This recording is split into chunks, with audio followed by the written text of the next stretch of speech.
Hey, how's it going, everybody? Charlie Wilson here, aka Sinister Charlie. Welcome back. More Fat Electrician, because that's what we do. That's what we're doing around here, apparently. Let's go ahead and look at America's Kamikaze drone. We watched the sword thingy, the drones with the swords. Before I doubt it's anything like the sword thing, or maybe it is. I don't know. It could be the same thing. It's all blur. Anyway, let's go. But today we're talking about America's Kamikaze drone that can be small enough to fit inside your backpack or big enough to blow up.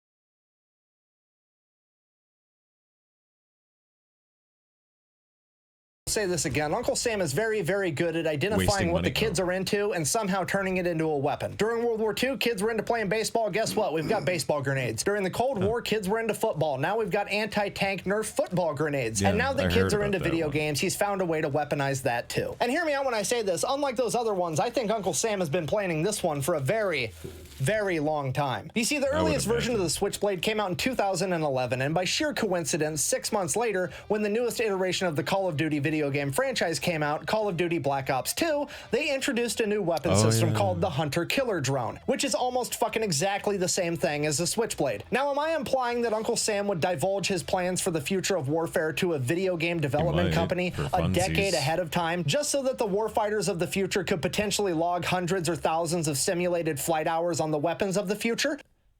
I don't know.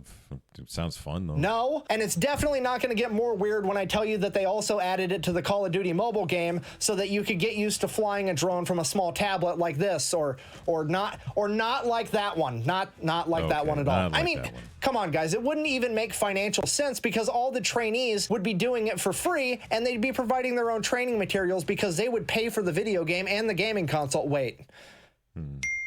Change the subject. You know what? This is a great time for a word from our sponsor. This video is brought to you by Zydex Custom Gaming PCs, built in Salt Lake City, Utah, with all their tech support being based in the U.S. They specialize in making custom PCs, whether that be lighting or if you wanted something laser engraved, they can get it done. I generally sit through the ads.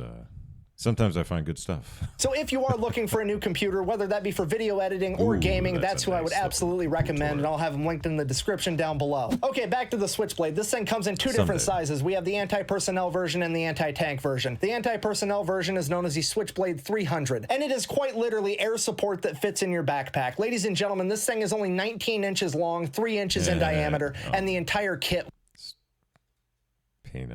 weighs 5.5 pounds. It can go from in your backpack to in the air in less than 2 minutes. And once that drone is in the air, it's capable of traveling up to 6 miles and loitering for 15 minutes while traveling at a speed of 63 miles an hour. And once you identify a target, it can accelerate towards it at over 100 miles an hour before making impact. And upon impact, it will explode with a force comparable to that of a 40mm grenade. 3, 2, 1, impact. Impact. Gadoosh. And the scariest part about all of this is they plan on giving these to just normal infantry grunts, which is going to be absolutely terrifying for the enemy because now every time they think they hear a mosquito, they're not. I guess you give grunts like 40 millimeter grenade launchers. So yeah, why not? I figure it's a good. Not going to know whether they should reach for the bug spray or if the live leak watermark's going to pop up in the corner as they come to the realization they're about to have the longest, shortest day of their life. If you're not picking up what I'm putting down, I'm trying to tell you that the enemy's going to be awfully disappointed when they find out that you're not excited to see them and that actually is a cruise missile in your pocket. These things are going to be way too expensive, and they're never actually just going to give them to all the infantry grunts. So to be fair, that's actually a good point, and I thought the same thing, because back in the day when they were going to give every infantry grunt a UAV drone, that little Black Hornet thing, they were like $170,000 a piece. But apparently when it's a kamikaze drone that only needs to fly once and land never, the drones get a lot cheaper because a Switchblade 300 is only $6,000. Wow. And don't get me wrong, $6,000 is... Yeah, but I imagine that with a government contract, it's going to cost a lot more.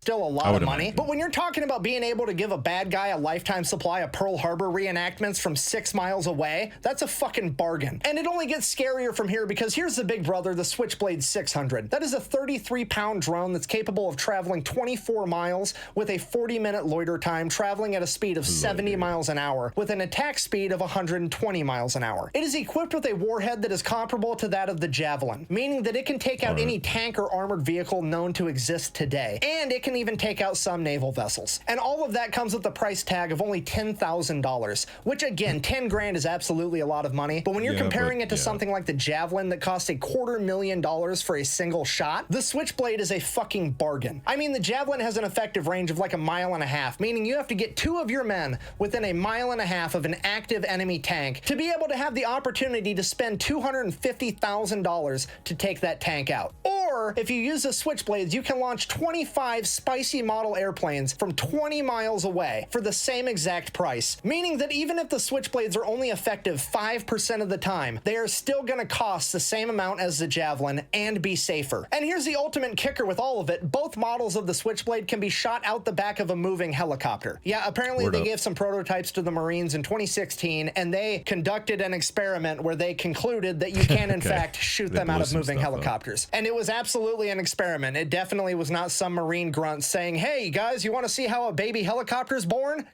Anyways, we are now officially in the future where a single aircraft can fly over the battlefield and eject hundreds or thousands of kamikaze drones that are being manned by people 30 miles away that have been playing video games for their entire lives. I really don't know what else to say. So the part that terrifies me is my grandkids are going to look at this technology the same way I look at a musket. I have no idea where this is going, but we're going to find out eventually. Anyways, if you made it all the way through this if you've ever seen the Animatrix, you'd know where this is going. TED Talk, thank you for watching. Best way to support the channel is go buy some merch at thefatelectrician.com. Quack bang out. We learned about drones and they're gonna be really cheap. Then we blow them up, blowing up thousands of dollars because it's fun. All right. I'm very tired and yeah. Anyway, thanks for watching. I really appreciate it. Please like and subscribe down below. Helps out the channel. Makes me feel real good inside. Broncos lost. That's pretty cool. Anyway, yeah, and if you got any suggestions for any other videos, put them down in the comments, and we'll get to those eventually. Thank you very much, and bye.